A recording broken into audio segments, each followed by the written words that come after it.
Herkese tekrardan merhaba. Selamlar. Nasılsınız? Umarım iyisinizdir. Uzun bir aranın ardından tekrar sizlerleyiz. Aramızın sebebinden hızlıca bahsetmek istiyoruz. Nikah kıydık.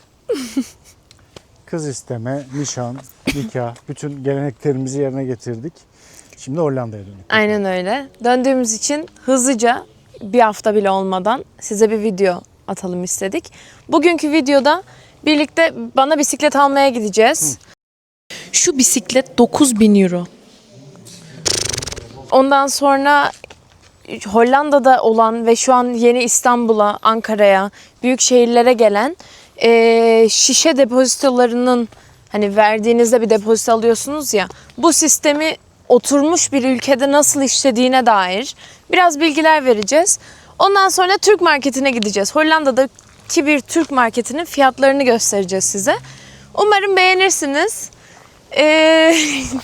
Görüşürüz. İlk olarak bisiklet almaya gidiyoruz. Hollanda bir bisiklet ülkesi. Burada bulunan insandan fazla bisiklet var. Peki bakalım Hollandalılar bisikletlerini nerelerden alıyor? Ve hangi fiyatları alıyorlar? Çok pahalı olduğunu şimdiden söyleyebiliriz. Bakın.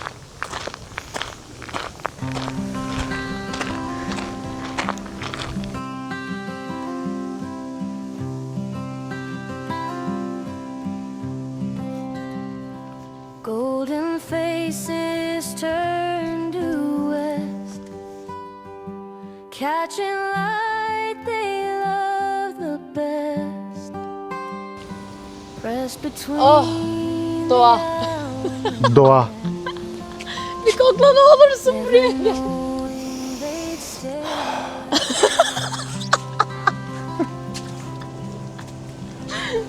Hollanda'nın çiçeği bile başka kokuyor.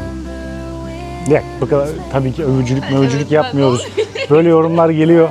Öyle bir şey yok. Biz hani burada hiçbir şeyin övücülüğünü yapmıyoruz. Bizim tek derdimiz burada yapılan güzel şeyler ülkemizde de yapılsın. Neden olmasın ki? Yani burada görebiliyoruz örnekleriyle. Çok basit. Çok basit. Ve biraz gözlemlerimizi size açıklamaya, göstermeye çalışıyoruz. Hani objektif bir şekilde bunu yapmaya çalışıyoruz. Tabii ki yaşadığımız yeri seviyoruz ama ülkemizi de çok seviyoruz. O yüzden gözlemlerimizi size göstermek istiyoruz. Şimdi geldik bisikletçiye. Bakalım buradan bir bisiklet nasip olacak mı? Bakalım çok pahalıydı yani internet sitesinde ama içeriden de bir bakalım.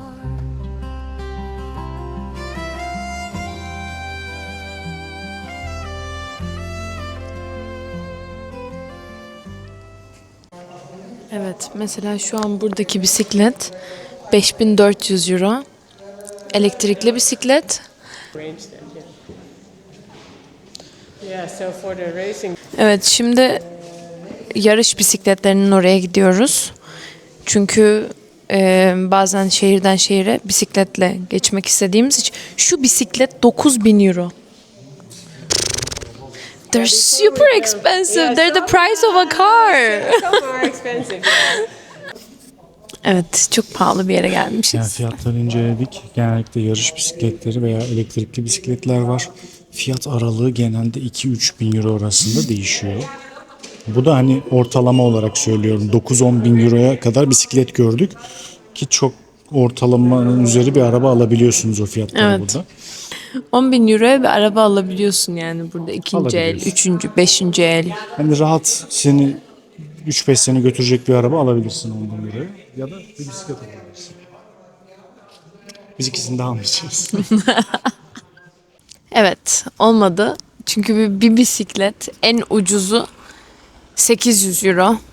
Ve çok kaba bir bisiklet. Bütçemizin çok üstünde. Ve galiba ikinci el gideceğiz gibi duruyor. Yani ikinci el mantıklı. Çünkü Hollanda'da bir de şöyle bir olay var. Çok güzel bir bisiklet alıyorsun. Tamam mı? Ben bunu ömürlük kullanırım diyorsun. İkinci haftasında çalıyorlar. Bana öyle bir şey oldu bu arada. 3 yıl önce falan ben bir bisiklet aldım. 300-400 yani o zamanlar iyi bir fiyattı. Çok pahalıydı. Bir de öğrenci olarak bayağı güzel harçlığımı oraya verdim. Ondan sonra birinci ayımda kaldığım apartmanın park yerinden çalındı. Bisikletim park yerinde kilitli bir şekilde park ettiğim bisikletim Çalındı. Kilit falan tanımıyorlar ki, gelip yani bayağı bildiğin alet edevatla dolaşıyorlar. Söküp kilidini götürüyorlar. Evet, biz bunu da gördük. Bunu da gördük. Ya o yüzden bisiklete o kadar para vermek, eğer özel garajınız vesaire yoksa ve yani bisiklet tek başına merkezde bile bırakmak riskli. Onu yapmayacaksan alıp ben uzun giderim yarış bisikletiyle, sonra geri gelir garajıma bırakırım, bisikletimi yalnız başına dışarıda hiç bırakmam diyorsan bir şey diyemem. Ama öteki türlüsü bence Hollanda'da mantıklı değil. Maalesef. İkinciye bakalım. Gidelim. Gidelim. Şimdi kısaca bir planımızdan bahsedelim. Yeni bir yerle görüştük, bisikletçi. Buradan yaklaşık 15 dakika mesafede, ama bisikletle gitmemiz gerekiyor. Yürümesi biraz uzak. Bir tane bisikletimiz var çünkü ikinciyi arıyoruz hala. O yüzden 2 kişi bisikletle gitmeye çalışacağız. Burada Hollanda'da çok sık yapılan bir şey. İnsanlar bisikletlerin üzerinde bavul, masa, sandalye, her şeyi taşıyarak gidiyor. Yatak bazası bile gördük. Hakikaten yani tam böyle Asya'da motorların üzerinde taşıyanlar burada bisiklet üstünde taşıyor. Daha sonrasında bisikleti eğer orada beğenirsek, alabilirsek 2 bisiklet döneceğiz. Yoksa da tek bisiklet geri döneceğiz. Türk marketi yapacağız. Türk marketindeki fiyatlara bakacağız. Buradaki Türk marketi güzel kasap reyonuyla biliniyor ve Evet. çevredeki Hollandalılar dahi et almaya oraya gidiyor. Gayet memnunuz kasabımızdan. Orayı biraz göstereceğiz. Daha sonrasında videoyu da topladığımız plastik şişeleri geri dönüştürerek tamamlayacağız ve oradan ne kadar birikmiş olduğunu, bu birikmiş şişelerden bize ne kadar geleceğini hep beraber göreceğiz. Bakalım kaç para olacak? Doğaya da iyi bir şey yapmış olacağız herhalde bu şekilde. Aynen öyle.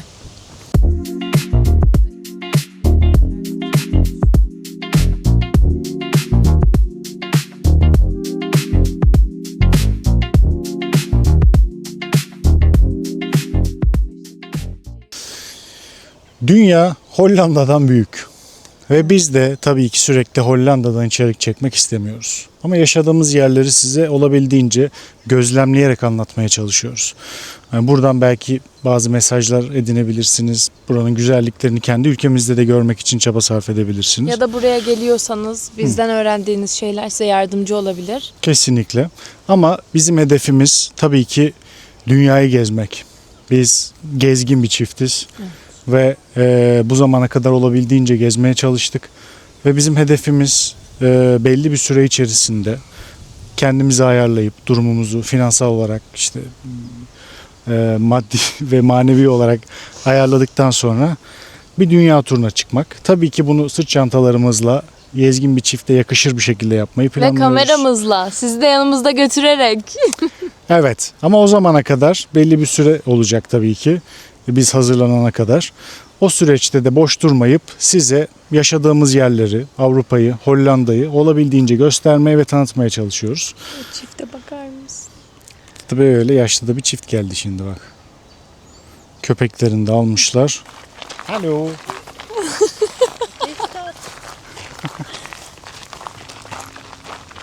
Hoe heet het? Noah. Noah. Noah! Zo mooi! Ja, en zo eigenwijs. Çok tatlı. Evet, Hollandacamız da böyle arada Pratik ediyoruz. birkaç kelime de olsa pratik yapmaya çalışıyoruz. Çok tatlı insanlar, bayılıyoruz. Tamam, hadi bir selam ver, hızlı yürüyelim. İnsanlara diyorum kız. Bye, doy! Doy. Kameraya selam veriyorum.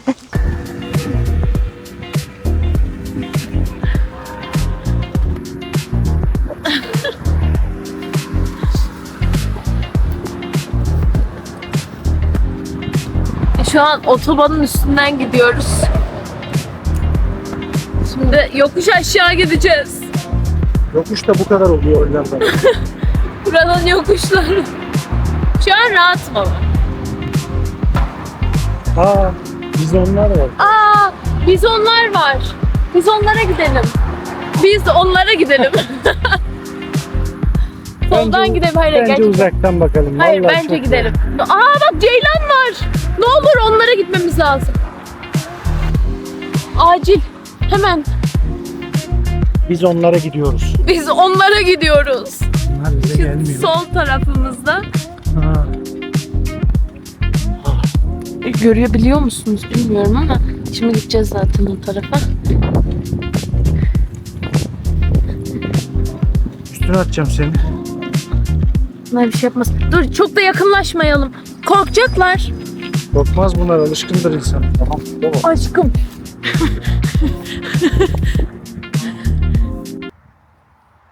Hollanda'da doğayla böyle bir arada olabiliyorsunuz. Yani bisikletçiye giderken bile yolunuzun üzerinde burada bu bizonlar, şurada bir geyik ve alpakalar var. Bak.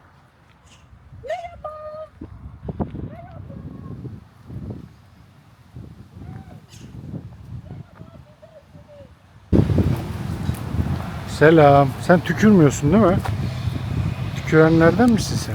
Bunlar tükürüyor galiba. Hello. Merhaba. Ay canım benim. Ver bir şey yapmaz. Dur. Ben yardım edeceğim. Olan kafası kalacak, al oradan.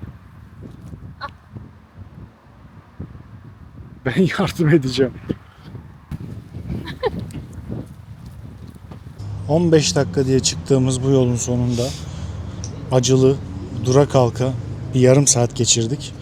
Şimdi ama Çok bir şehir acıdı değiştirerek her yerimiz. geldik. Evet, acı içerisindeyiz yani. Gerçekten çok zordu. Bisikletle de alakalı, biraz böyle eğimliydi benimki. Yapacak bir şey yok.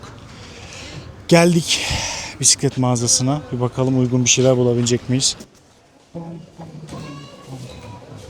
Bayağı büyük bir yere benziyor. Bisiklet alet edevatları var gördüğünüz gibi. Yukarıda bisikletler var.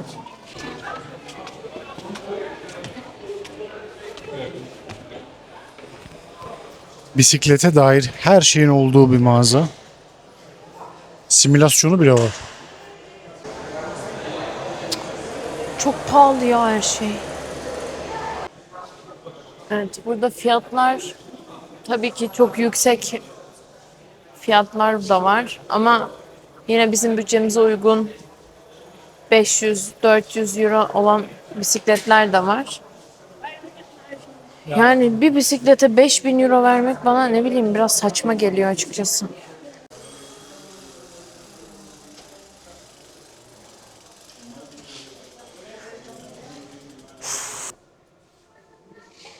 Allah'ım ya.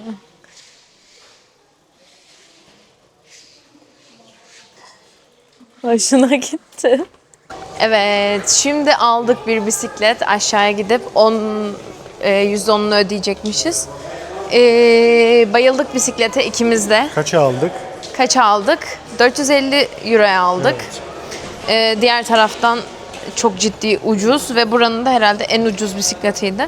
Ama Kaliteliydi bu çok arada. kaliteli bir bisiklet ve önceki fiyatından düşmüş hali 450 euroydu. Allah'ım bir inme geldi, konuşamadım. Neyse şimdi ödeyeceğiz. Rezervasyonumuzu yaptık. Haftaya cumartesi alacağız. Evet, şimdi Türk marketine geldik. İçeride fiyatlara da bakacağız. Hem de çok öldüğümüz et reyonuna da, kasabımıza da uğrayacağız. Belki bir ufak mangal yaparız bu akşam. Evet, şurada fiyatları görebiliyoruz. Bu antrikotlar mesela kilo başına 22 euro. Bu yine dana eti. Bunlar da kilo başına 22 euro. Genel olarak fiyatlar böyle değişiyor. Burada aynı şekilde kuzu kıyması kilo başına 18 euro.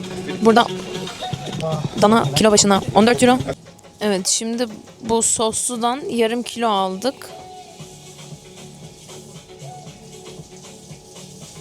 Köfte de alalım ya.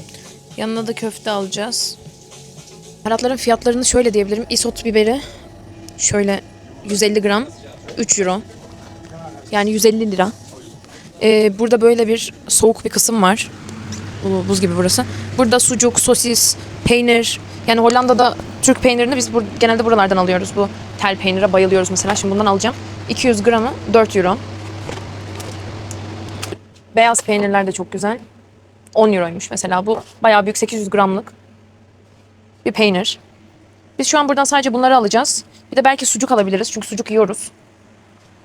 Biz genelde burada tam baharatlı bu acılı sucuğu alıyoruz. 7 euro bu. Evet, burada indirim varmış.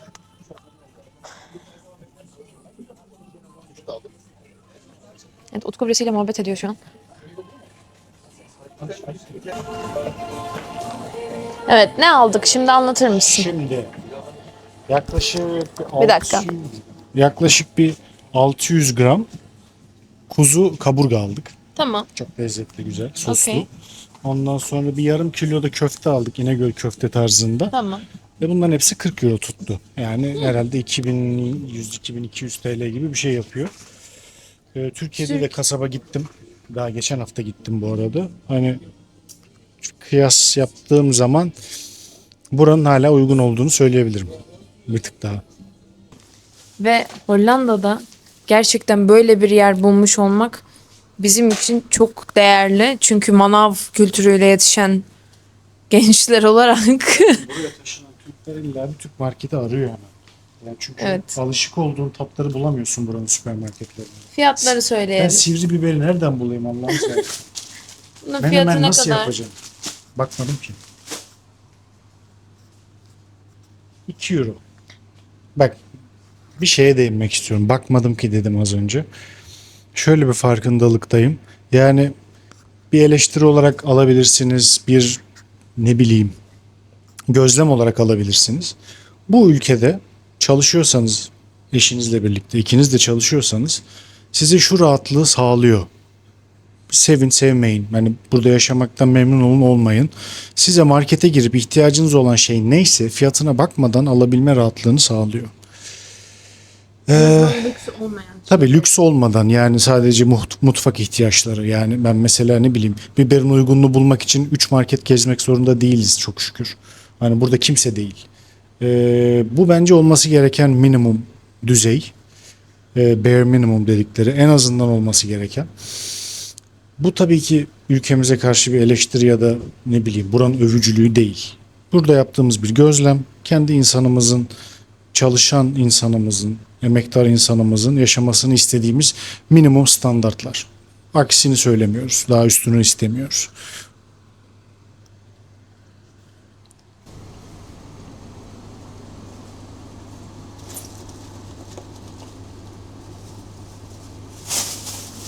€2. 2 euro. 8 lira 10 cent. Ne kadar? 58 lira 10 cent.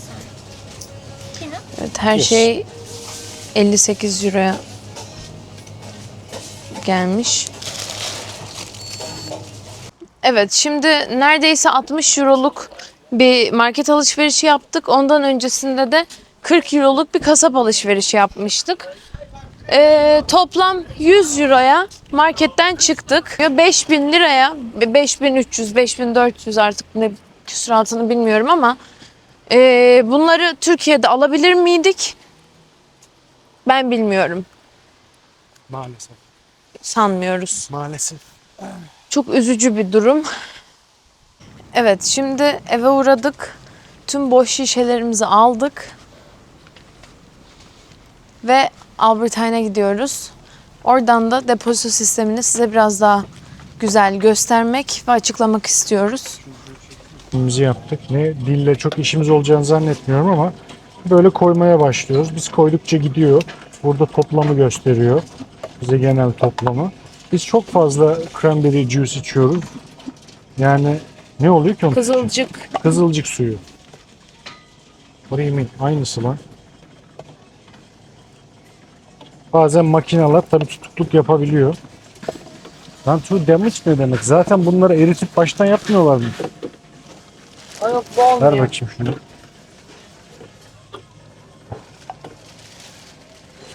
Ay, şaka mı? Neyse, 11,5 neredeyse. Toplamımız evet, 24 tane bundan, 34 tane plastik. plastik. Güzel. Payout diyoruz. Teşekkür ediyor makine bize. Fişimizi veriyor ve biz de buradan aldığımız 11 euroluk hediye kartı gibi düşünün. Mağaza içerisinde harcayabiliyoruz. Evet, şimdi sorduk ve öğrendik ki 11,5 euroyu biz kasadan para olarak da alabiliyormuşuz. Bu Türkiye'de yaptıkları sistemde de 1 lira 1 lira geldiği sisteme çok benziyor o yüzden. Burada fiş olarak alıyorsun. İster marketteki alışverişini bu parayla kullanabiliyorsun. İstersen de direkt para olarak bunu kullanabiliyorsun. Artık videomuzun sonuna geldik. Biz ekmeğimizi aldık. Yine alınması gereken bazı şeylerimiz vardı. Onları aldık. Şimdi evimize gideceğiz. Bir cumartesi akşamında bir yaşlı bir çift gibi adeta oturacağız, mangalımızı yapacağız. Tatlı tatlı muhabbet edeceğiz. Biz bundan keyif alıyoruz. Evet, biz de böyle bir çiftiz. Sakin bir yerde yaşıyoruz ve her fırsatta da gezmeye çalışıyoruz. Evet. Olabildiğince de size buraları tanıtmaya çalışacağız. Buna devam edeceğiz. Bugün videomuzu tamamladık. Çok aslında böyle üzerine planlanmamış bir videoydu. Biraz ne yapabiliriz buralarda, neleri gösterebiliriz, tanıtabiliriz diye düşündük. Ve İstanbul'da da bu yeni sistemin başlayacak olması geri dönüşüm özelinde hoşumuza giden bir gelişme oldu. Kesinlikle. Burada nasıl uygulanıyor yıllardır burada tutmuş olan bir sistem nasıl karşılık bulmuş halkta diye onu da gösterdik sizlere. Çünkü görüyorsunuz sokaklarda hakikaten bir parça şey yok. Yani bir tane ben görmüyorum ki plastik Olsa şişe. bile hemen topluyorlar. Yani Alıp götürüyor adam, para alıyor ondan. 50 sent 50 centtir. Öyle. Ve bu şekilde doğayı da temiz tutuyorlar. Biz de yani Türkiye için bu kadar cennet bir doğaya sahipken bunu insanların bozması gerçekten çok üzücü olur. O yüzden olabildiğince nerede olursak olalım doğa doğadır. Dünya hepimize ait. Ona sahip çıkmalıyız. Kesinlikle. Diyelim, bu da videonun mesajı olsun. Şimdi biz kaçalım. Benim ateş yakmam lazım. Çünkü hava kararmasın. Görüşmek üzere. Görüşürüz bir sonraki videoda.